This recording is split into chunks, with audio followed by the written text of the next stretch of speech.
SSC group C current affairs সাম্প্রতিক ঘটনাবলী। সম্প্রতি কোন ভারতীয় রাজ্য সরকার my Bengal addiction free Bengal অভিযান শুরু করেছে? পশ্চিমবঙ্গ, বিহার, আসাম, ওড়িশা। সঠিক উত্তর যাবে অপশন নম্বর এ, পশ্চিমবঙ্গ।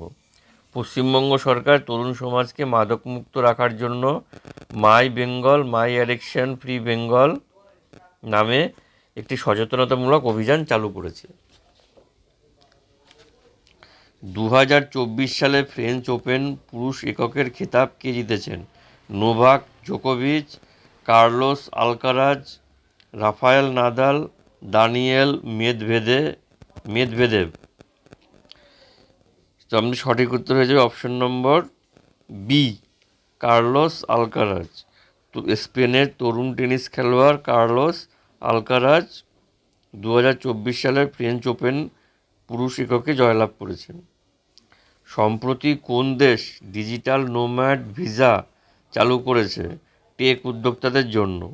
এখানে কানাডা, অস্ট্রেলিয়া, জাপান, সংযুক্ত আরব আমিরাত। সঠিক উত্তর হয়ে যাবে অপশন নম্বর এ, কানাডা। কানাডা 2024 সালে ডিজিটাল নোম্যাড ভিসা চালু করেছে, যাতে বিদেশি প্রযুক্তি কর্মীরা কানাডায় থেকে কাজ করতে পারেন। সম্প্রতি ভারত কোন দেশের সঙ্গে হাইড্রোজেন এনার্জি কোলাবোরেশন শুরু করেছে? জার্মানি, সৌদি আরব, আমেরিকা, জাপান। এখানে সঠিক উত্তর হয়ে যাবে অপশন নম্বর এ, জার্মানি। ভারতের জ্বালানি ও নবায়ন যোগ্য শক্তি মন্ত্রক জার্মানির সঙ্গে সবুজ হাইড্রোজেন উৎপাদনে যৌথ বিনিয়োগ করার উদ্যোগ নিয়েছে। সম্প্রতি কোন রাজ্যে স্ট্যাচু অফ নলেজ উন্মোচন করা হয়েছে? তামিলনাড়ু, মহারাষ্ট্র, গুজরাট, বিহার। এখানে সঠিক উত্তর হয়ে যাবে অপশন নম্বর বি, মহারাষ্ট্র। মহারাষ্ট্রের লাতুরে সমাজ সংস্কারক ও শিক্ষাবিদ শ্রী অন্না ভাউ ষাটের পাদদেশে স্ট্যাচু অফ নলেজ স্থাপন করা হয়েছে। পরবর্তী প্রশ্ন, হার ঘর জল মিশনের আওতায় 2024 সালের মে মাস পর্যন্ত সর্বোচ্চ সাফল্য পেয়েছে কোন রাজ্য? গোয়া, তেলেঙ্গানা, হিমাচল প্রদেশ, পুদুচেরি। সঠিক উত্তর হয়ে যাবে অপশন নম্বর ডি, পুদুচেরি। পুদুচেরি 100% গ্রামীণ পরিবারে নিরাপদ পানীয় জলের সংযোগ দিয়ে এই মিশনের শীর্ষে রয়েছে। সম্প্রতি কোন ভারতীয় মহিলা বিজ্ঞানী L'Oréal UNESCO for women in science award 2024 পেয়েছে? ঐন্দ্রিলা মুখার্জি, মহুয়া ঘোষাল, সঙ্গীতা চক্রবর্তী, পুনম সিং। এখানে সঠিক উত্তর হয়ে যাবে option number C, Sangeeta Chakraborty. Sangeeta Chakraborty cancer গবেষণার অবদানের জন্য আন্তর্জাতিকভাবে স্বীকৃত এই পুরস্কার লাভ করেন। সম্প্রতি কোন ভারতীয় bank green fixed deposit scheme চালু করেছে পরিবেশ বান্ধব বিনিয়োগের জন্য? SBI, HDFC, ICICI, PNB. এখানে সঠিক উত্তর হয়ে যাবে অপশন নম্বর এ, এসবিআই। এসবিআই পরিবেশ সচেতন বিনিয়োগকারীদের জন্য গ্রিন এফডি স্কিম চালু করেছে, যার অর্থ সবুজ প্রকল্পে বিনিয়োগ হয়। নেক্সট, সম্প্রতি কোন ভারতীয় লেখক 2024 জেসিবি প্রাইজ ফর লিটারেচার জিতেছেন? সঞ্জীব সাহা, তনুজা চন্দ্রা, পারমিতা বর্মা, উপমন্যু চ্যাটার্জি। এখানে সঠিক উত্তর হচ্ছে option number D, Upamanyu Chatterjee. Upamanyu Chatterjee তার উপন্যাস Lorenzo searches for the meaning of লাইফের জন্য 2024 সালের জেসিবি সাহিত্য পুরস্কার পেয়েছেন। সম্প্রতি বিশ্বের প্রথম 3D প্রিন্টেড স্কুল চালু হয়েছে কোন দেশে? নাইজেরিয়া, মালাই, ব্রাজিল, ভিয়েতনাম। এখানে সঠিক উত্তর হয়ে যাবে অপশন নম্বর বি,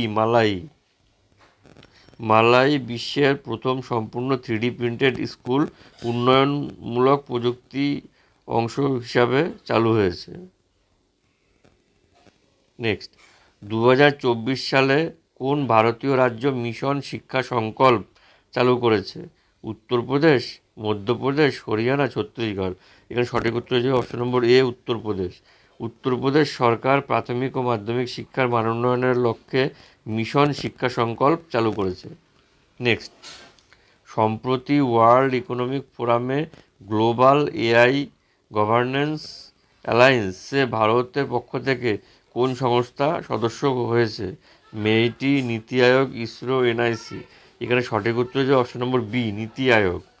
কৃত্রিম বুদ্ধিমত্তার নৈতিকতা ও নিয়ন্ত্রণের দিক নির্দেশে নীতি আয়োগ এই জোটে ভারতের প্রতিনিধিত্ব করছে।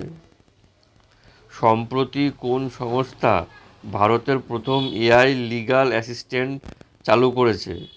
নয়া.in, ওয়াকিল সার্চ, সুপ্রিম এআই, জুস.ai। সঠিক উত্তরে যাবে option number C, Supreme AI. Supreme AI ভারতের কৃত্রিম বুদ্ধিমত্তা ভিত্তিক আইন সহায়ক সহকারী হিসাবে সাধারণ নাগরিককে আইনি সহায়তা দিতে শুরু করেছে। তাহলে কী হচ্ছে, সাধারণ নাগরিক আইনি সহায়তা পাচ্ছে কি এই এআই বা কৃত্রিম বুদ্ধিমত্তাকে ব্যবহার করে। সম্প্রতি কোন দেশ প্রথমবারের মতো অলিম্পিক্স স্পোর্টস গেমস আয়োজন করতে যাচ্ছে? ফ্রান্স, জাপান, সৌদি আরব, দক্ষিণ কোরিয়া। এখানে সঠিক উত্তর হচ্ছে অপশন নম্বর সি, সৌদি আরব। 2025 সালে সৌদি আরব প্রথমবারের মতো অলিম্পিক স্পোর্টস গেমস আয়োজন করবে। এটি ডিজিটাল খেলার ইতিহাসে একটি গুরুত্বপূর্ণ পদক্ষেপ।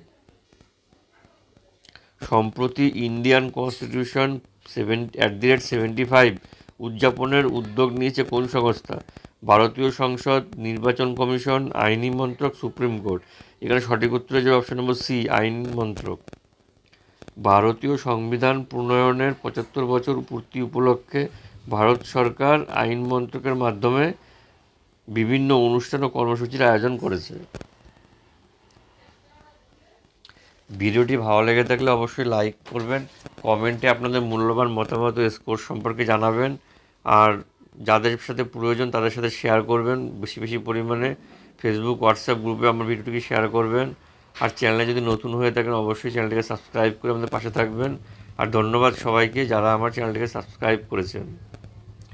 দেখা হচ্ছে পরবর্তী ভিডিওতে। বাই।